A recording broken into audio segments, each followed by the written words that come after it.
ظاہر ہے ہم یہی کہیں گے جس نے مصلی بچھایا ہوا ہے اور جس نے ربانیت اختیار کی ہے اور جو صبح و شام جو ہے نا اس سجدے میں پڑا ہوا ہے تو وہی افضل ہے، ایسا نہیں ہے۔ امام ابو حنیفہ رحمۃ اللہ علیہ فرماتے ہیں جس کی علمی تعبیر تو یہ ہے کہ تخلی بالعبادت سے جو ہے نا کہ عبادت میں اتنی مشغول ہو جائے بالکل سارے کام چھوڑ کے اس سے دنیا کے کاموں میں مشغول ہو کر بیوی بچوں کی کفالت کر کے شادی کر لینا زیادہ افضل ہے، اس پر زیادہ اس کا ثواب ملے گا۔ اب شادی تو ہر کوئی شخص کرتا ہے، وہ اس نیت سے شادی کر لے کہ یہ اللہ تعالیٰ کا حکم ہے، اس میں نسل انسانی کی بقا ہے اور یہ اللہ تعالیٰ کی مشیت ہے، میں بیوی بچوں کی کفالت کروں گا تو اس پر اس کو ثواب ملے گا، بات کمائی کی ہو رہی ہے۔ اب ان دونوں میں مشقت کرنے والا اور الگ سے شادی سے ہٹ کر ایک کونے میں بیٹھ کر نفلی عبادت کرنے والے سے وہ افضل ہے، کیونکہ وہ حقوق ادا کر رہا ہے۔ یہ حقوق جو ہے نا یہ بہترین، یہ اللہ تعالیٰ کو راضی کرنے کا سبب ہے، یہ آخرت کی بہترین کمائی ہے۔ انسان دنیا میں رہتا ہے تو اس کے ذمہ بہت سارے حقوق ہوتے ہیں، یہ نہیں صرف کہ دین کا کام کرنا۔ ہمارے یہی حضرت شیخ الاسلام کے والد ماجد اور مفتی اعظم پاکستان حضرت مفتی شفیع صاحب رحمۃ اللہ تعالی علیہ فرماتے ہیں کہ میں وہ تفسیر لکھتا تھا تو اس کے لیے ایک وقت مقرر تھا، اس میں اگر کوئی آ جاتا تو مجھے ذہنی کوفت ہوتی کہ یار یہ بندہ آ جاتا ہے تو یہ کام خراب کر دیتا ہے۔ پھر فرماتے ہیں کہ میرے ذہن میں یہ آیا کہ تفسیر بھی میں اس لیے لکھتا ہوں کہ اللہ راضی ہو جائے، اور یہ جو مہمان آیا اس کو وقت بھی اس لیے دیتا ہوں کہ اللہ راضی ہو جائے۔ اب بظاہر ہم جیسے جاہل لوگ اگر سوچنا شروع کر دیں وہ تو یہ کہیں گے کہ تفسیر جو ہے نا دین کا کام ہے، اور مہمان کو ٹائم دینا اور اس کا جو اکرام کرنا ہے یہ کون سا وہ ہے، یہ تو دنیا کا کام بظاہر نظر آتا ہے۔ فرمایا نہیں کہ اگر یہ بھی میں اللہ کی رضا کے لیے کرتا ہوں، نیت کی بات کو حضرت شیخ الاسلام نے نیت کی سمجھائی ہے کہ نیت ہو اپنی کہ مہمان کی جو آپ خاطر مدارات کرتے ہیں، اگر آپ اس میں نیت یہ کرتے ہیں کہ مہمان کا اکرام، ایک تو یہ حضور علیہ السلام کی کیا ہے سنت ہے، اب اس پر عمل کرنا نمبر ایک۔ نمبر دو یہ کہ فرمایا کہ مہمان کا آپ کے اوپر حق ہے، اِنَّ لِضَيْفِكَ عَلَيْكَ حَقًّا۔ حضرت ابراہیم علیہ السلام کا نام دسترخوان ہے، اور ابراہیم علیہ السلام کی ضیافت جو نا وہ حضرت وہ مقامات میں جملہ وحرمت الشیخ الذی سن القراء، وہ ایک بچہ نا وہ اپنی کوئی بات کر رہا ہے تو وہ آگے حضرت ابراہیم کی طرف نسبت کر کے کہتا ہے کہ جس نے مہمان نوازی کی ایک کیا ہے سنت ڈالی، یعنی بہت زیادہ مہمان نواز حضرت ابراہیم علیہ السلام، مہمان نہ آئے تو کھانا نہ کھائے، مہمان آیا دسترخوان پہ بیٹھ گیا، کافر ہے مسلمان نہیں ہے اللہ کو جانتا نہیں ہے، تو حضرت ابراہیم علیہ السلام نے اس کو کھانا لگایا، دسترخوان سج کیا تو اس کو کہا کیا بسم اللہ کہہ کر آپ نے کھانا شروع کرنا ہے، بسم اللہ کی بڑے فضائل ہے، بڑی برکت ہے، اور ایک مسلمان کس طرح جو ہے نا اس کی تو شان یہ ہے یذکر اللہ علی کل احیانہ، وہ تو ہر وقت اللہ کو یاد رکھتا ہے، اللہ کو بھولتا نہیں ہے۔ تو کھانا ابراہیم علیہ السلام نے فرمایا کہ بسم اللہ کے طرف کھانا شروع کر دے، اس نے کہا میں بسم اللہ کیوں کہوں، کافر جو ہے مانتا نہیں ہے، صاف اس نے بات کر دی کہ میں نہیں مانتا ہوں، میں نہیں بسم اللہ کہوں گا۔ اب ابراہیم علیہ السلام ایک طرف مہمان تھا اور دوسری طرف اللہ تعالیٰ کی محبت، کہ دیکھیں ایک بندہ اللہ کا نام نہیں لے رہا ہے تو میں کیوں اس کو کھانا کھلاؤں، تو ابراہیم علیہ السلام نے اپنے دسترخوان سے اٹھایا، اللہ تبارک و تعالیٰ نے جبریل علیہ السلام کو بھیجا اور ابراہیم علیہ السلام سے اللہ تعالیٰ نے نا محبت والے انداز میں ایک بات سمجھائی بھی اور مہمان کا حق بھی بتایا کہ مہمان کا کیسا حق ہوتا ہے۔ فرمایا کہ میرا انکاری ہے، میرے نام کا انکار کر رہا ہے، میں تو ساری زندگی کھلاتا رہا، آپ کے دسترخوان پہ ایک دن آیا اور آپ نے اٹھا لیا، یہ اللہ تعالیٰ کی تو وہ سخاوت ہے، وجود و صفا ہے، وہ فیاضی ہے۔ اللہ تعالیٰ اپنے ایک کریم ہے کہ از خزانہ غیب گبر و ترسارا وظیفہ خور داری، دوستاراں اجاگنی محروم تو کے بعد دشمناں نظر داری۔ حضرت شیخ ساجی رحمۃ اللہ علیہ فرماتے ہیں تیری تو عجیب شان ہے اللہ، تو مجوسیوں کو، آگ کی عبادت کرنے والوں کو جو تیرے منکر ہے اللہ، تو ان پر بھی نوازش کرتا ہے اللہ، تو انہیں بھی عطا کر دیتا ہے اور تو انہیں بھی نوازتا ہے، تو اپنے دوستوں کو اللہ تو کہاں سے محروم کر دیتا ہے۔ بہرحال یہ مہمان کا حق ہے، تو فرمایا کہ مہمان کا حق ہے۔ معاشرتی زندگی میں ہر شخص کے گھر میں مہمان آتے ہیں، معاشرتی زندگی ہے، اجتماعی زندگی میں انسان اکیلے کوئی زندگی نہیں گزار سکتا ہے، بہت ہی کوئی بخیل ہے پھر بھی جب سے نہیں بھی چاہتا ہے پھر بھی مہمان سے چھٹکارا نہیں ہے، کوئی رشتہ داری ہے، کوئی تعلق ہے، کوئی پڑوسی ہے، الگ بات ہے، کسی کا تعلق کم ہے کسی کا زیادہ ہے، لیکن روزمرہ کی زندگی میں یہ باتیں سامنے آتی ہے۔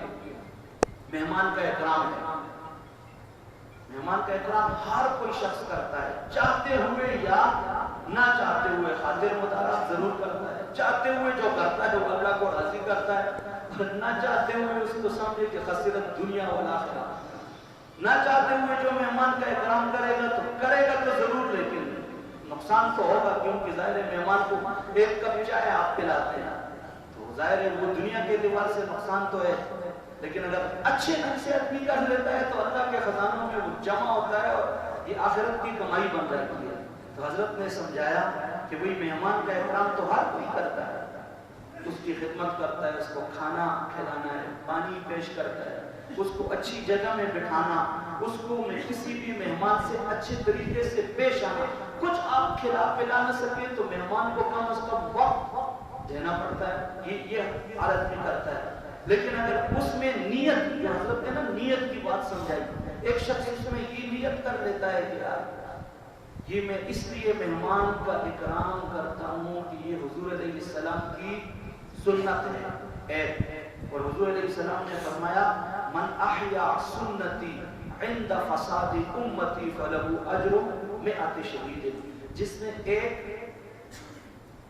جب فتنے کا دور ہوگا، حضور علیہ السلام نے فرمایا فتنے کے دور میں ایک سنت کو جو زندہ کرے گا اللہ تعالیٰ اس کو 100 شہیدوں کا اجر عطا فرمائے۔ ایک عام آدمی، ایک دن ہم سفر دیتے، بالکل سادہ آدمی، یعنی دین کے اعتبار سے اتنا پڑھا لکھا نہیں، کوئی مدرسے میں وقت نہیں گزارا، کوئی سادہ سا آدمی، تو مجھے کہنے لگے کہ جی آپ حیران ہو جائیں گے اس کے تبصرے پر، بات اس نے بڑی عجیب کی، کہنے لگا کہ جی میں سوچتا تھا کہ یار یہ کیسے ممکن ہے کہ ایک آدمی ایک سنت پر عمل کرے اور اس کو 100 شہیدوں کا ثواب مل جائے۔ آپ کے ذہن میں بھی یہ سوال آیا ہوگا، بڑا خوبصورت اس نے اس پر تبصرہ کیا کہ جی ایک آدمی شہید ہوتا ہے، وہ اپنی جان کی قربانی دے دیتا ہے، وہ اپنی بیوی کو بیوہ اور اپنے بچوں کو یتیم کراتا ہے، اپنے جسم کے پرخچے اڑاتا ہے، اپنے خون کی ندیاں بہاتا ہے، اتنی بڑی قربانی وہ دیتا ہے، اور ایک آدمی جو ایک سنت کو زندہ کرتا ہے اور اس کو 100 شہیدوں کا اجر ملتا ہے، یہ کیا فلسفہ ہے؟ تو پھر اس نے کہا کہ جی مجھے یہ چیز خود سمجھ میں آئی، وہ کیسے؟ کہنے لگا کہ اس طور پر سمجھ میں آئی کہ جو شہید ہوتا ہے نا وہ زندگی میں کتنی مرتبہ مرتا ہے؟ بولے ایک مرتبہ، کام کی بات، بہت کام، عام آدمی لیکن بہت قیمتی بات ہے۔ کہنے لگا کہ جو شہید ہوتا ہے وہ تو زندگی میں ایک مرتبہ مرتا ہے، لیکن فتنے کے دور میں جو ایک سنت پر عمل کرتا ہے وہ دن میں کئی مرتبہ مرتا ہے۔ سمجھ آ گئی ہوگی آپ کو؟ داڑھی رکھی ہوئی ہے، داڑھی کی سنت چہرے پہ سجائی ہوئی ہے، اب اس کو دن کو کتنے لوگ برا بتاتے تھے، وہ صوفی ہو فلاں اور یہ ہو۔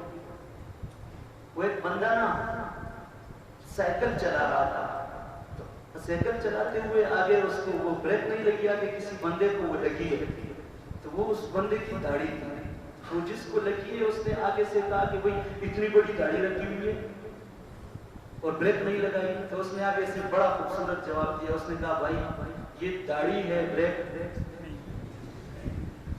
بھئی داڑھی کا کیا قصور ہے؟ داڑھی کا کیا قصور ہے؟ سوچنا چاہیے، داڑھی کا کیا قصور ہے؟